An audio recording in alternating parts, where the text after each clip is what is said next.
And that story forms the basis of our conversation today. We're talking about inclusivity and fostering the economy within COMESA, given that the Heads of State Summit is set to happen right here in Nairobi starting today. COMESA, as you know, is one of the largest organizations of trade within Africa, because it comprises of 21 member states with a market possibility of 640 million population, which present a very good market. And over time, the trade within the countries that are within COMESA has been good, has been positive. But still, there are bottlenecks that needs to be addressed because we have vast untapped potential. Because member states continue to trade with other countries. So that is one of the things we shall be looking at. And joining me right now is Omao Thomas, who is a governance expert. Welcome to the program. Thank you very much, Mike, for the show. Yes. And the fact that COMESA is being held within Nairobi, and this is not the first time it's being held within Nairobi, what does it portend for Kenya as we start? First of all, what I'd like to say, Mike, is that Nairobi is known to be the regional hegemony, not only in the East African region, but also in the Central African region. So now that Nairobi is holding this important meeting, it basically implies that, number one, we'll be seen to have the great potential to hold this important meeting. Number two, Kenya will be exhibited as not only a regional, but also a serious economic hub in this region. Yeah. Indeed, President Ruto is set to assume the chairmanship of COMESA, and that positions Kenya to champion for one of the things that Kenya needs to champion for is for expanded intra-African trade. That is one of the things that we shall be looking at in our segment that is coming right up after this short break. Stay with us.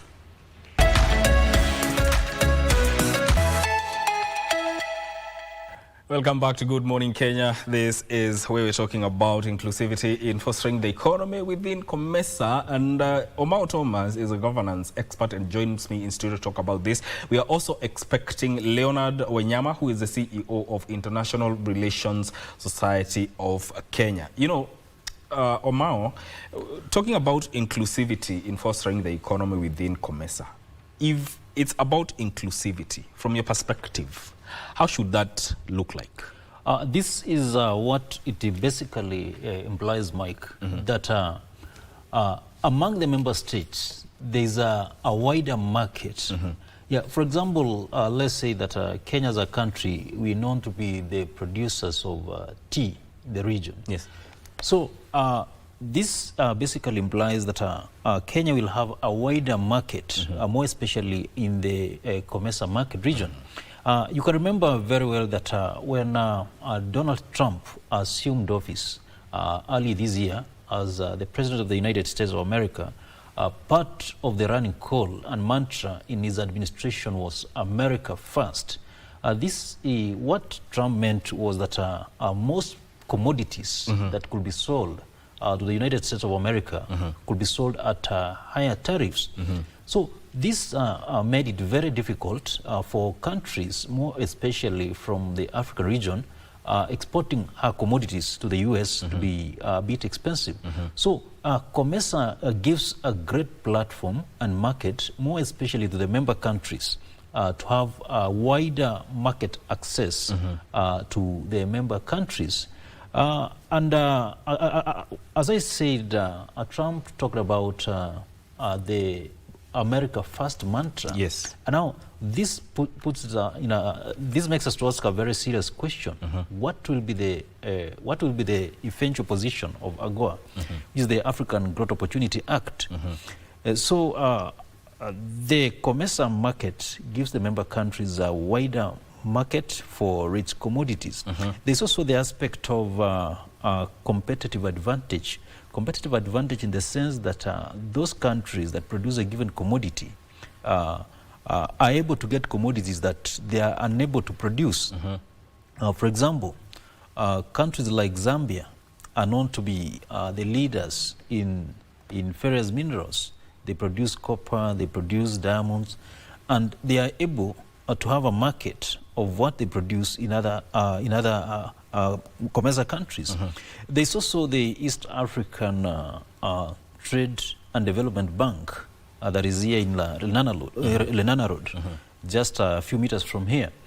So what I want to say is that the COMESA is a great idea, especially among the member countries, because of the great benefits that come along with it. Yes. Yeah. You know, the bloc has made quite some progress in terms of advancing regional trade and integration, but also trade performance across these regions, especially within COMESA countries, still continues to face challenges.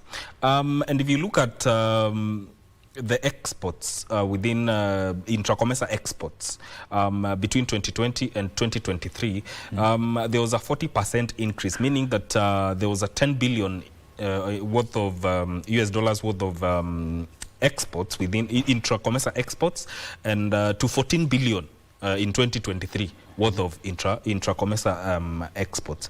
What do you think continues to be the challenge that is hindering the exploration of full potential of COMESA trade? Mike, Politics Among Nations is one of the books written by Professor Hans Morgenthau. And in those writings, Morgenthau argues that when nations or countries interact on a global scale, they do so to serve their national self-interest.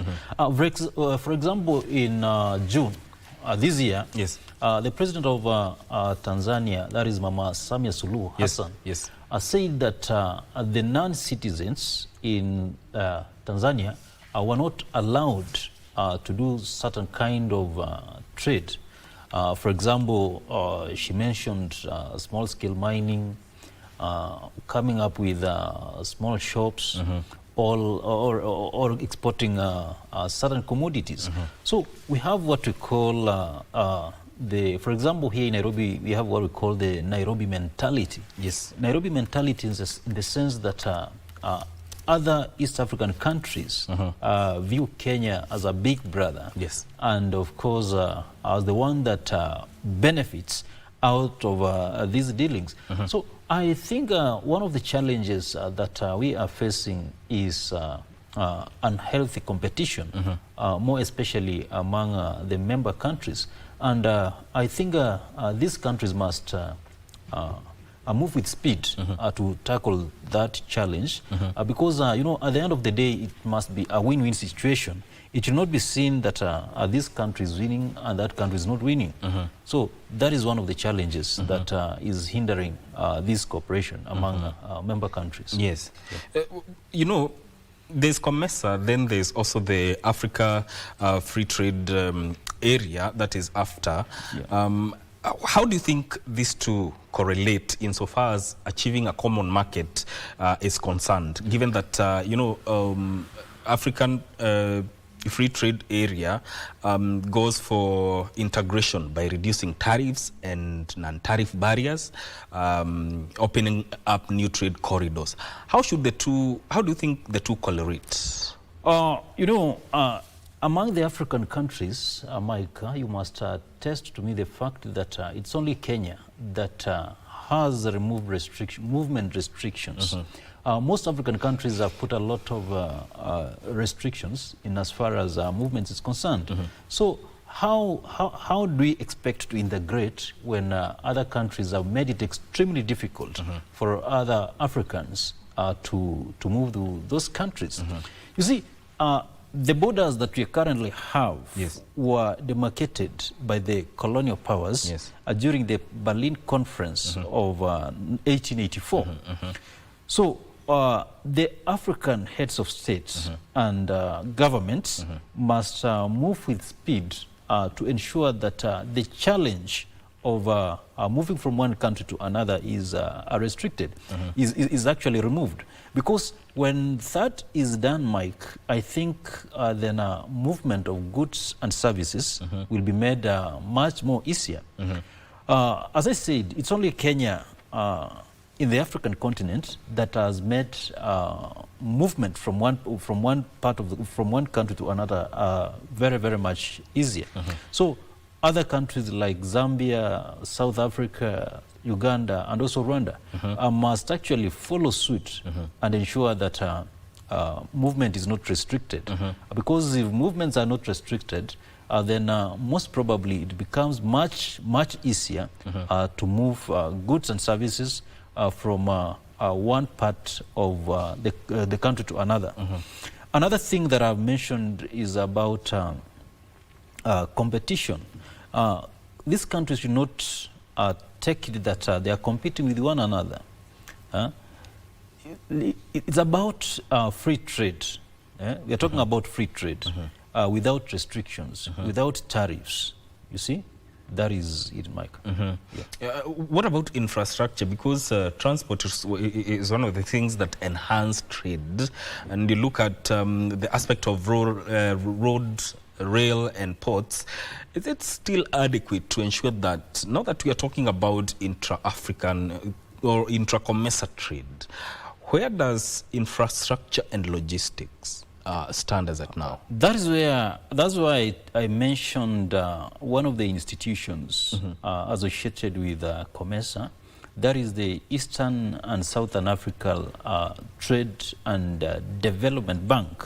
That bank is actually headquartered here in Nairobi, along Leonard Road. So this bank gives resources to member countries to come up with proper infrastructure such as roads and also railway systems, so that movement of people and also goods among the member countries becomes much easier. In terms of commodities that are exported within the member countries, is it that many countries still depend on raw materials instead of processed products or manufactured goods? And how does it limit gains from trading within the member states? For example, I mentioned a country like Kenya is known as a leader in the export of tea. Countries like Zambia is known for exporting minerals such as copper. Yes. So, in as much as that is concerned, so I mentioned something to do with competitive advantage, where various countries come up with various commodities that are not found in other parts of member countries. So when they interact and do this kind of trade, you realize that even the means of doing trade is far much cheaper when compared to if this integration was not there. For example, I mentioned something to do with the America First mantra in the United States of America. You find that if countries were to export commodities to the US, it becomes expensive. For example, if we export commodities to the US as COMESA, it becomes much easier and much profitable, unlike when we were to directly trade with the US. You get that point, Mike? Yes. Yeah. So I believe that this integration provides a great market access to our member countries. Would a COMESA First mantra work? If we are to go by what Trump did, America First, would it work for COMESA member states? Or that would work for individual countries? You see, the greatest challenge that we have, that we are facing, Mike, is that we have an individualistic approach to trade. Yes. For example, if you want to deal with the United Kingdom, you have to approach the European Union. You see? So I think the African heads of state, more especially from the member countries of COMESA, must come up and put their heads together so that I think we need to even have a currency among the COMESA member states. We need to have one currency. Because when these countries are interacting, they use the dollar, the US dollar. So if they put their heads together, then come up with a common currency among the member countries, then I think that will be good. Like for example, among the East African Community member states, they use the eco currency. They use the eco currency, which is actually a good idea. Yes. So I believe that the East African Trade and Development Bank, that is the financial institution of COMESA, must move with speed and cooperate with other commercial banks among the member countries, so as they come up with a common currency to ease trading among the member countries. So I believe, as you've asked, that is something that is possible. Nothing is impossible if the leaders put aside their differences and come up with that idea. That calls for goodwill. Exactly. Political goodwill. Political goodwills. And even to talk about how political environment really favors trade, or how it affects the intra-COMESA trade. See, the moment we have political stability, then even the movement of goods and services from one part to another becomes much easier. Yes. For example, there's a time when there was a lot of fighting in Burundi, and even Kenya sometimes back. So you realize that trading becomes very difficult, and you know, even among the East African countries, that's a great challenge that we are facing. You see, for example, when the East African Community was formed, the main agenda was to come up with a political confederation. But now, due to what I call the Nairobi mentality, whereby other states see Kenya as the one that is going to benefit, that is when that's where the challenge comes in. So I think the greatest issue here is political goodwill, more especially among our leaders, that will see this thing work. Yes. Yeah. You know, the theme of this summit is leveraging digitalization to deepen value chains for sustainable and inclusive growth. And if we are talking about inclusivity here, there's the aspect of digital financial inclusion. What does it really mean within the context of COMESA? And looking at it from a lens of regional trade, what does it portend? So this is what it basically implies. You know, Kenya is known to be a digital leader, not only in the East African region, but also in Africa at large. So what that basically implies is that how can we move from the previous approach of doing trade. So I think we need to come up, the African countries need to come up with, you see, Mike, this is the era of artificial intelligence. Yes. Artificial intelligence in the sense that we need to digitize all our trading, we need to digitize the trading platforms. Yes.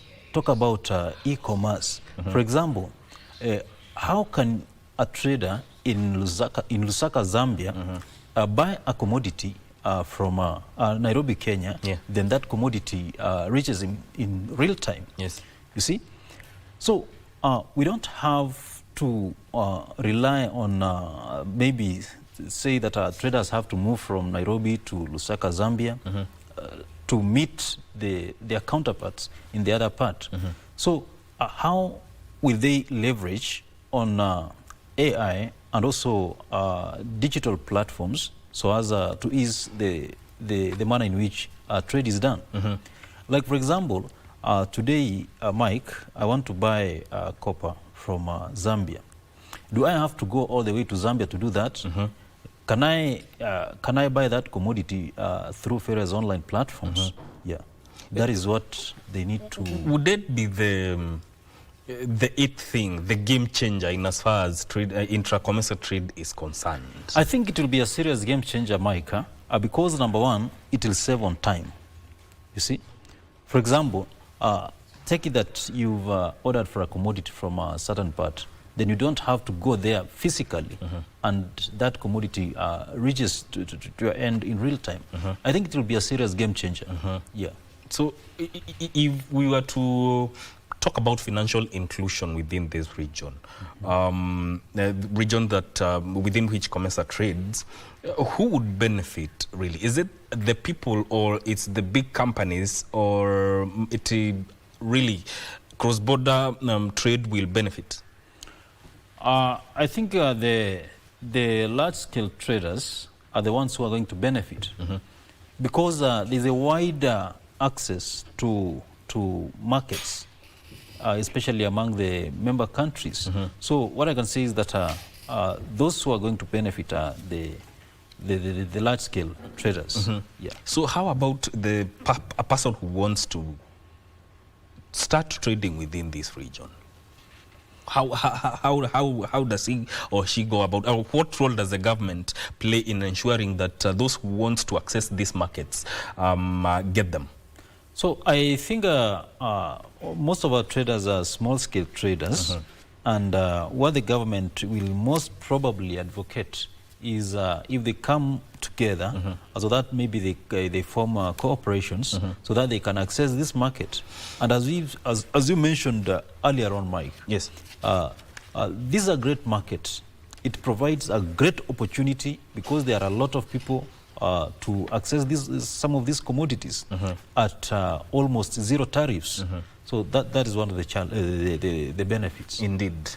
We're also joined by Leonard Wanyama, who is the CEO of International Relations Society of Kenya. Welcome to Good Morning Kenya. Thank you very much. How are you doing this morning? Fine, thanks. Apologies for coming in late. Apologies accepted. We're talking about inclusivity in fostering the economy within COMESA. And given that Kenya is hosting the Heads of State Summit and the COMESA event that is happening at KICC, is starting today, what does it mean for Kenya from your perspective? Thank you very much. I'd like to say that for Kenya in particular, you can see in terms of international relations, yes, and the wider diplomatic environment, the country is shifting to becoming a diplomatic capital in Africa. And so the opportunity presented with this COMESA yes, summit yes, is to kind of leverage ourselves into that space.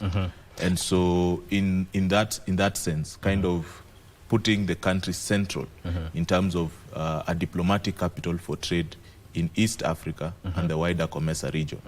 And so the opportunity there is to see how Kenya, with the taking over of the chairmanship, yes, to get an opportunity to influence questions of trade and regional integration, yes, which is a pillar that will then feed into the Africa Free Continental Trade Area. Yes. You know, Kenya enjoys quite a good, so to say, commanding market share. We're talking about around 16%. Because looking at the exports, Kenya exported goods worth 2.18 billion within the COMESA region. What do you think gives that Kenya competitive advantage in trading within COMESA? I think we cannot deny that the number one advantage Kenya has is human resource and the innovativeness of our people in terms of trade and so forth. Yes. Traditionally, the manufacturing base of Kenya has been very strong, although over time and with the challenges in the economy, yes, that could be a challenge. Nonetheless, particularly in terms of manufacturing, that has been a strength for Kenya. For instance, in terms of providing goods to even our East African community neighbors, and other products, for instance, like agricultural products like sugar and so forth. But mainly that is based on the manufacturing base and history that we've had as a country. Yes. Indeed. I want us to take, you wanted to add something? Yeah, and maybe you can also add on the financial aspect of our economy. Yes. We have a very strong financial sector, yes, and that allows us to kind of support these two sectors in agriculture and manufacturing. Yes. Yeah. Let's cross over to KICC. Welcome back to Good Morning Kenya. We're talking about inclusivity in fostering the economy within COMESA. And one of the things that our reporter has talked about and I want us to address is tariffs and non-tariff barriers. It has always been the talk for quite a long time, not only within COMESA, Thomas, but also even you look at blocks like the East African region. How do you think COMESA, this summit needs to address this matter? I believe, as we were starting the show, Mike, I mentioned about ECOWAS, and the reason as to why ECOWAS has made some serious strides in as far as regional trade and also integration is concerned. Yes. The question of political goodwill, more especially among the leaders of this region, is one thing that that must be seriously stressed. We also have what we call the international political economy. If at all this economy has to flourish among the member countries, some of these tariffs must be removed. Then instead of coming up with these tariffs, they must come with the quota system, whereby, for example, if country A is producing this particular commodity, is producing the same commodity with another country, then with respect to the quota system, these two countries must be given a particular portion of what they need to produce or bring to the marketplace, and I think that will solve that challenge, because if these tariffs continue to be put in place, then most probably there'll be a lot of challenge, and countries will view one another with a lot of suspicion that which country is benefiting more out of this deal, you see. So with the quota system in place, I believe much will be achieved, and there'll be mutual benefit among the member countries. Mr. Leonard, would, as what Thomas is saying, would the quota system work regarding this issue and the matter of non-tariff and tariff barriers? I think above and beyond even quotas, there has to be a level of what you call goodwill in terms of, and I'd call it commitment to the question of understanding that taking part in regional integration is a pathway to structural transformation, and in that sense, changing the lives of economies and the people within them. So if we are stuck in the idea of just simply benefits and securing, for instance, quotas, you might have missed the overall idea that structural transformation is key. So even if you're pursuing quotas, you have to think between you as nation, what kind of transformation are you looking at? What kind of value chains are you trying to introduce so that you can then make the movement of goods, services seamless, and understanding or trying to get to the outcome that we are doing this for the process of transformation, and sticking to that commitment is very important. So we have all these mechanisms, as he has mentioned, quotas and whatnot will work, but there needs to be that overall goodwill and commitment between nations, understanding that the idea behind this is to transform the continent. You know, we are living in the world of digital advancements, and data has become very crucial tool for trade.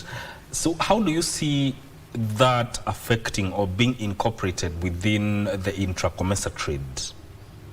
I think the question of technology, the digital economy, is essentially a question of efficiency in trade and any other activities that are around this. So the data that you will connect should be able to inform decisions. It should be able to enable transactions move faster. And so it should be a question that will improve the current situation, thereby removing a lot of the bottlenecks. Because sometimes you might delay in removing some of these non-tariff barriers simply because you are not getting the right information.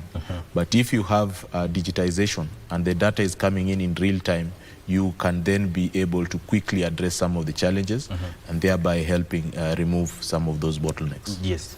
You know, Thomas, as we had seen earlier, as my colleague has put it, Kenya enjoys quite a good market share at 16%. Like last year, Kenya exported of goods worth over US dollars $2.18 billion.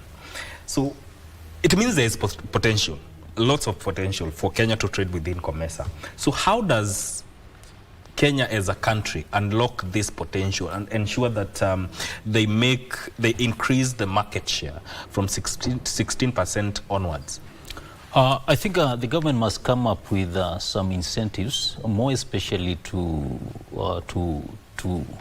local producers in the local marketplace. So if these people are empowered, talk about subsidizing production.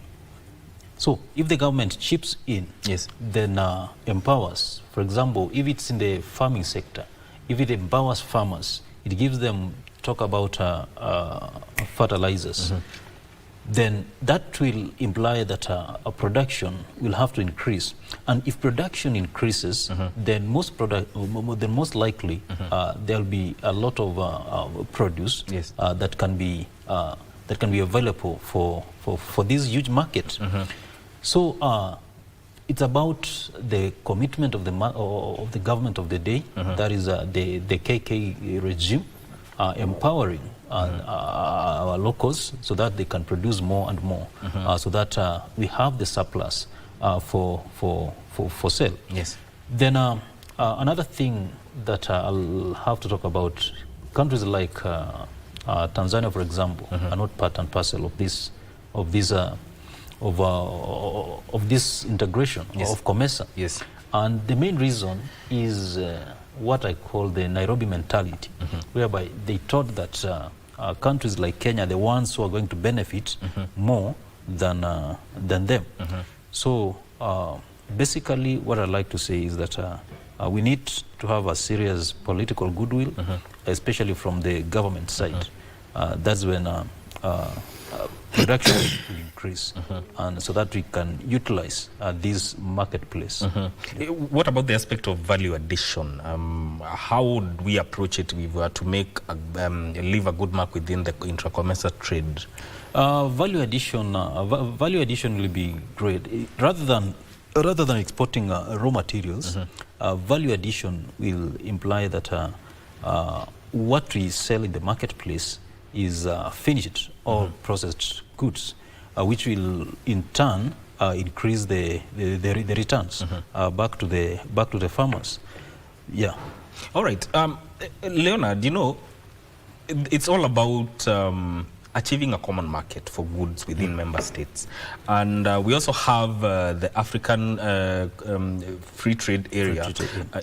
How does COMESA and AfCFTA correlate in enhancing this? How can they correlate in enhancing this goal of achieving common markets, especially for African trade?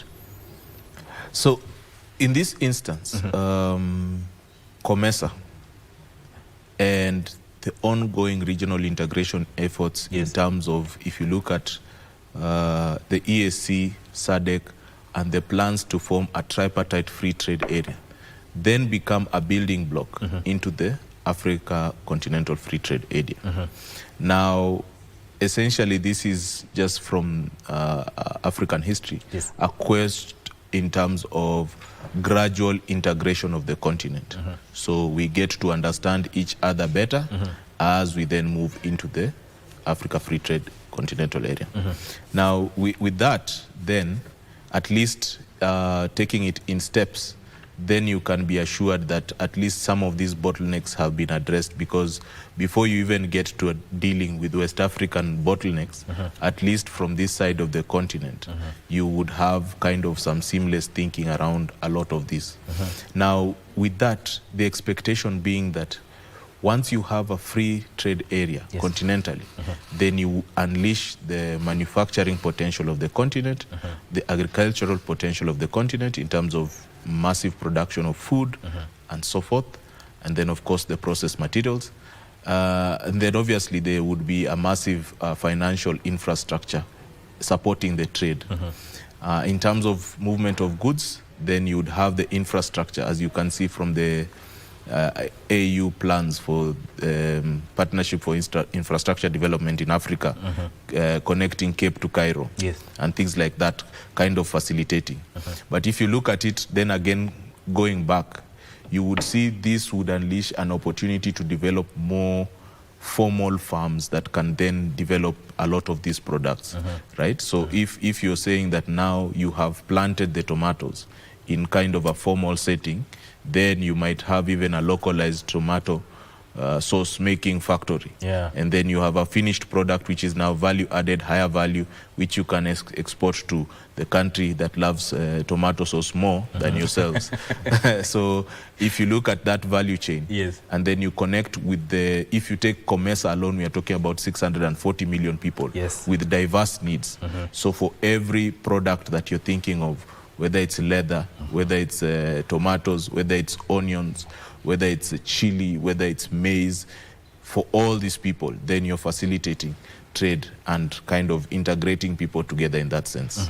Graduate that to the continental level, kind of a trade, and Africa presents itself as a big trade market. How does bodies like COMESA now and Africa Continental Free Trade Area present the continent as an enhanced market, ready market to trade with the world? So in that sense, once you have kind of integration with markets, it also allows for investors to come in, because they would then see the benefit of accessing these 640 million people with their different products. Be they investors, exporters, importers, and so forth. There will be lots of opportunities in that. You would have the idea that in terms of Europe, you can then kind of have a bigger sense of advantage in terms of when you're taking your product to them. How do you negotiate? How do you get the rates? Because now you're coming in as one block as opposed to various countries. And then also when they are coming to your countries, they know if they are landing, let's say in Kenya, how are they going to access Uganda? How are they going to access Tanzania, and so forth? So it should allow for that seamless kind of opportunity. But you also have to think of it in terms of opportunities in the sense of localized, and this is particularly for investors or entrepreneurs. It could allow, for instance, for things like small business partnerships. If I am an American company that wants a specific product direct to them, what I do is to come into the country, have a partnership with Kenyan entities, develop my product and export it direct. So allowing that kind of very specific and direct opportunities and channels for goods and services. Before I talk to Omao, there's something he said about developing a single currency for COMESA member states. Do you see that being as a possibility? And how do we go about it if that is something that is to be considered? Again, this is one of those things I keep saying, back to the question of commitment and goodwill. Because you have to navigate all the national interests around a common currency. As it is, we had a conference last week from Wednesday to Friday, and one of the conversations we had was about, in terms of the EAC alone, a negotiation around the East African Monetary Institute. Where will it be held? Where will it be hosted? Is it Kenya or Uganda? And things might have stalled in that regard. But that does not mean that that's the end of the conversation.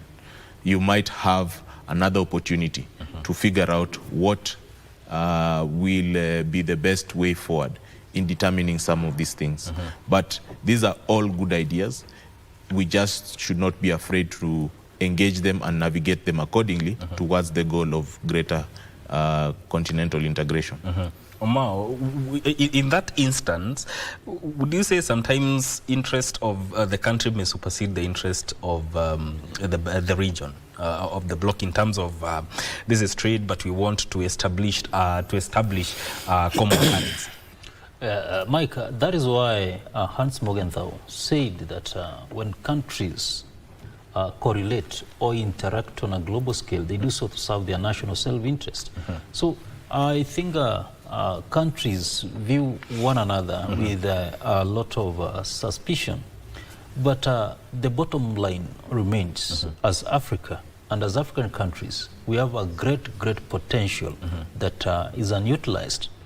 For example, Professor Ali Mazirui, may his soul rest in peace, at some point he coined that Africa is so fertile that if you dip your finger, it grows. Let his soul continue resting in peace. Yes. So we have a great potential as Africa. Do we have the political goodwill, especially from the political class? For example, have a look at a country like the Democratic Republic of the Congo, yes, a country endowed with all sorts of minerals. And now this country goes ahead to have a negotiation with the United States of America that let America come negotiate a peace deal with the M23, so that the American companies, yes, can mine their minerals. Yes. That is how low we are as a continent. So we basically need the political goodwill, especially from among our leaders, so that we can realize the greatest potential of this sleeping giant.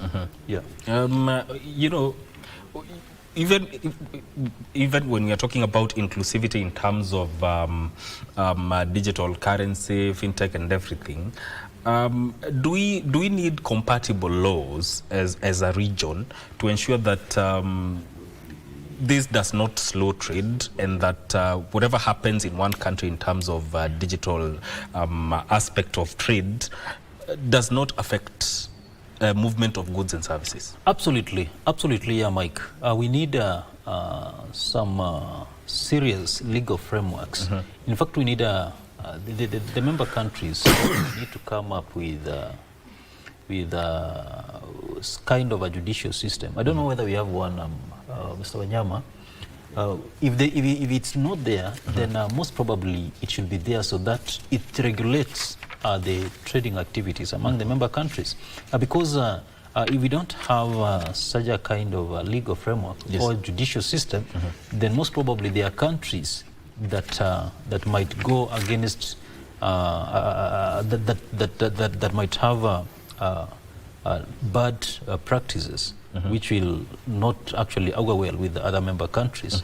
Yeah. Yes. Mr. Wanyama, you know, we cannot ignore the aspect of SMEs within COMESA. Do they get really a fair share of trade and financing opportunities within COMESA? And let me draw back to what my colleague here just raised it. If I might just draw back to some of the conversations we had last week with the International Relations Society of Kenya had an annual conference. Yeah. And one of our very esteemed panelists, Dr. Gilbert Kadiagala from the University of Witwatersrand, Johannesburg, explained that, for instance, in Kenya, the question is a matter of leadership within institutions, because the country believes that this has to be happening within a collaborative framework. Yeah. And so there are lots of harmonization efforts, particularly because of an understanding that majority of the countries within COMESA have to lean and help a lot of SME entities within their countries. And so with that in mind, institutions such as COMESA have institutions within the COMESA Court of Justice that are supposed to help these SMEs. And also, if you look at the program, there is the business aspect that's kind of part of the program within the COMESA framework and the COMESA meetings this week. And a majority of those are going to be SMEs, because we have been informed, like for instance, COMESA has actually sponsored a number of ladies to come into the conference with their wares to market and sell and make people familiar with what it is they're doing across a number of these countries. So there is indeed a focus towards SMEs. There is a recognition that they are important, but we need to see more beyond the conferences, especially with the focus, as you know, in terms of regional integration between cross-border points where a lot of this trade happens between countries. So how do you facilitate, particularly at the borders where a lot of SMEs take place? Indeed, you have the banks going across borders and so forth, and they are facilitated by technology and whatnot. Yes. But how can you also bring technology that can facilitate some of these SME entities that are, for instance, at the borders or on the highways that connect these countries, because there are lots of these that kind of interact with the trade that channels through those highways. Yes. Yeah. Omao, you know, one of the things that COMESA is focusing on at the event is working with women-led businesses. How do you think, from your perspective, COMESA has supported women and youth entrepreneurs in accessing especially regional markets and also the aspect of financing for business? I mentioned, I had mentioned the Eastern and Southern Africa Trade Development Bank. I think this financial institution plays a pivotal role in ensuring that the youth-led and also women-led businesses gain access to this market. Because, you know, if these groups are well-funded, then most probably they are going to produce and come up with a lot of produce that will find itself into this marketplace. So I think this financial institution has played a serious role in financing these groups, because you see, Mike, for example, even here in our countries, the youth is one of the largest population. Yes. Is that kind of demography, the youth demography, forms part of the largest. It's one of the largest in the country. Yes. So basically, it needs to be supported financially, so that they can come up with various products that can be sold. Yes. So that financial institution, the financial arm of COMESA, funds that, and those groups, the youth groups and also women groups, easily gain access to those funds, so that they can produce commodities to be sold. Indeed.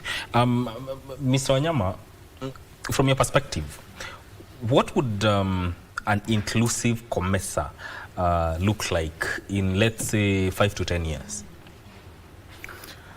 In 5 to 10 years? Yes. I think the one thing, the immediate indicator is just to see the percentage of intra-COMESA trade.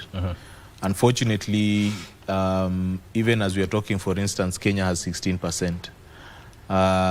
This is not the same for most of these countries. What we are realizing, excuse me, is that a lot of these countries are trading more with other regions than ourselves. So maybe Kenya is trading more with the EU and the Arab states rather than with COMESA. Yes. So indeed the country has a good percentage of 16, could grow, but we need to see more intra-COMESA trade, right? Increasing those numbers for all the 21 member states as we work towards the AFCFTA. Yes. So more integration, more trade within the states is really important if we're talking about the next 10 years. Indeed. Let me take your closing remarks, starting with you, Omao. What is your closing remarks, and what should we expect? What should we expect from the ongoing COMESA summit that is happening in KICC? I think what I expect is that we need to have a serious political goodwill among our leaders. Another thing, we need to bring on board other countries that are not part and parcel of this integration. Countries like Tanzania, our neighbors here, they should be brought on board, so that we widen the scope of the market for these commodities. Another thing is that we need to, countries should stop, we should stop mistrust among the member countries, because at the end of the day, we want each and every country to benefit from this huge marketplace So the clarion call to the leaders of these great countries as they converge here in Nairobi is that they need to come together. Because when they come together, then they'll have to work together towards a prosperous COMESA. Yes. Yeah, Mike. Indeed. Mr. Leonard. Thank you. For me, I would expect Kenya, particularly through the chairmanship led by President William Ruto, Yes. to attempt to have some bold ideas around COMESA, EAC, and SADC.